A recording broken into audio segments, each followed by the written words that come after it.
The intelligence we have, that the Tazbeks are planning a war on their autonomous region. They probably already suspect that. Yeah, but they don't know the details of Thumper's little plan.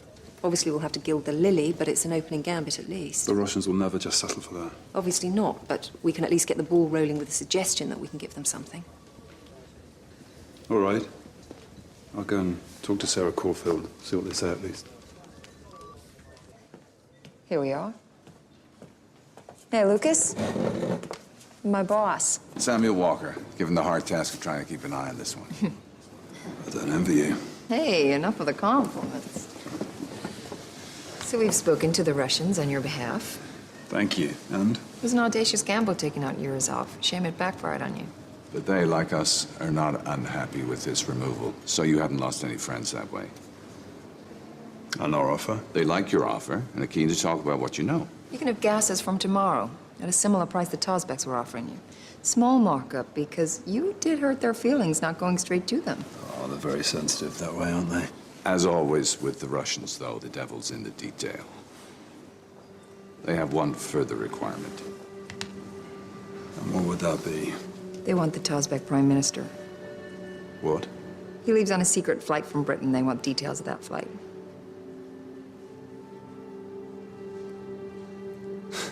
So what, they're going to shoot his plane down? No. But they are going to explain to him in their own good time what will happen if he continues to follow an agenda they consider hostile to their interests. So they hijack the plane, force it to land? As I say, Lucas, the devil is in the detail. I'd leave that part to the Russians.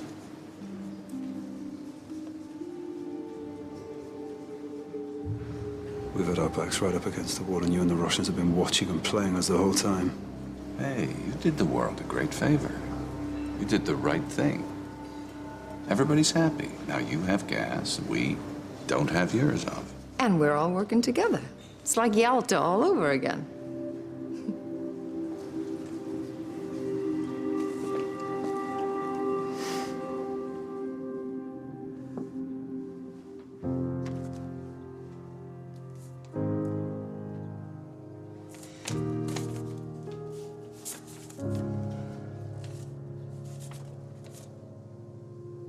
Dear Miss Boatman, I'm sorry that I couldn't get to know you better. I think in a different world we might have even been friends. But the sorrow in my heart is too great for me to continue now. I wanted you to know, however, that I appreciate your efforts on my behalf. Thank you. Bibi.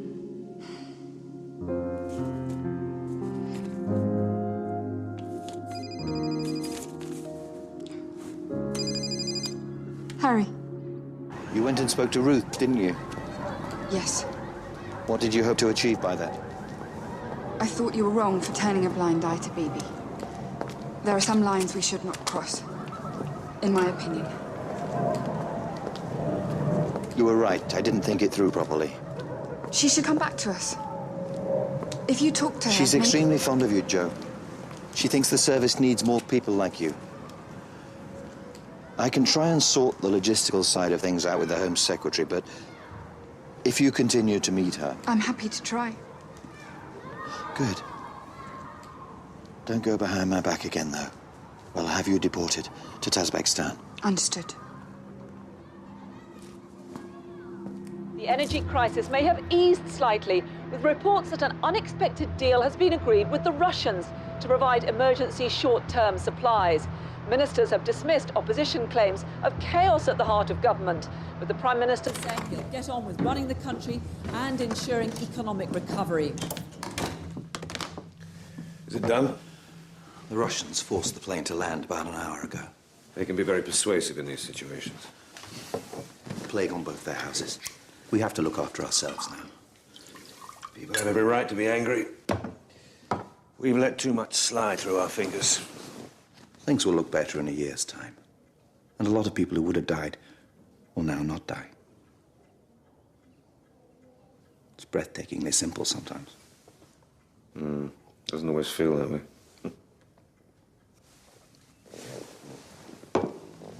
Home Secretary, I have to talk to you about something that's not simple at all. Do you remember Ruth Evershed?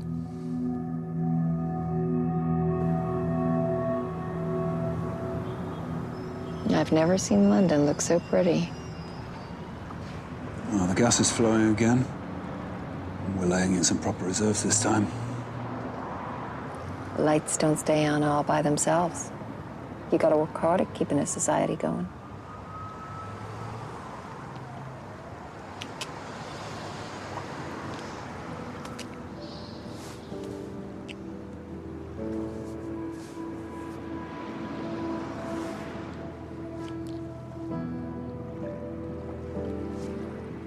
Didn't see that one coming. So what happens now? Now? In the next few hours?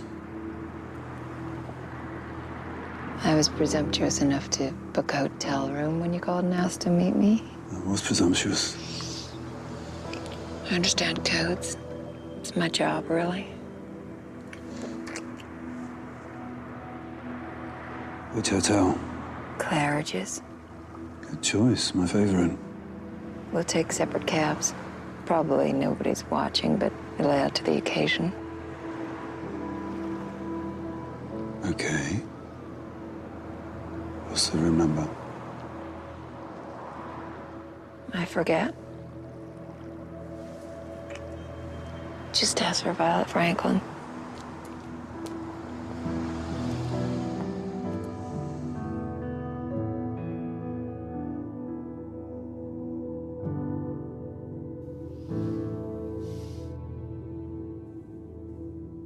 Not often we see you this time of night. Must be something important. You think you're being bugged here? Spies listening to spies. What are you worried about? I've been approached. By whom? An American contact. Name? I can't harry him, it's somebody high up. He had grave concerns about a plot to challenge the world order as we know it. A plot, as in? He didn't go into specifics, but he talked about divisions in their intelligence services and a high-level meeting in Switzerland. I think he wanted me to warn somebody. So here I am, warning the somebody that I trust the most. We'll look into it. My contact is not a man prone to exaggeration.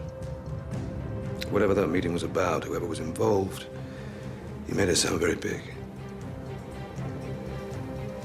He was scared, Harry.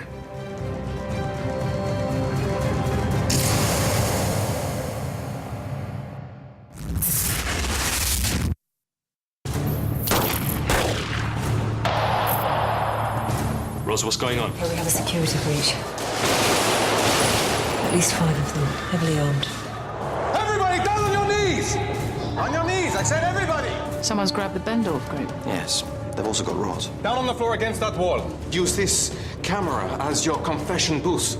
Every skeleton in the Pentagon's cupboard is being exhumed and paraded for public consumption. We had nothing to do with creating this situation. If you're not competent enough to deal with it, we will. Storming would be suicide. I won't do it. I'm ordering you to do it. You have to help me.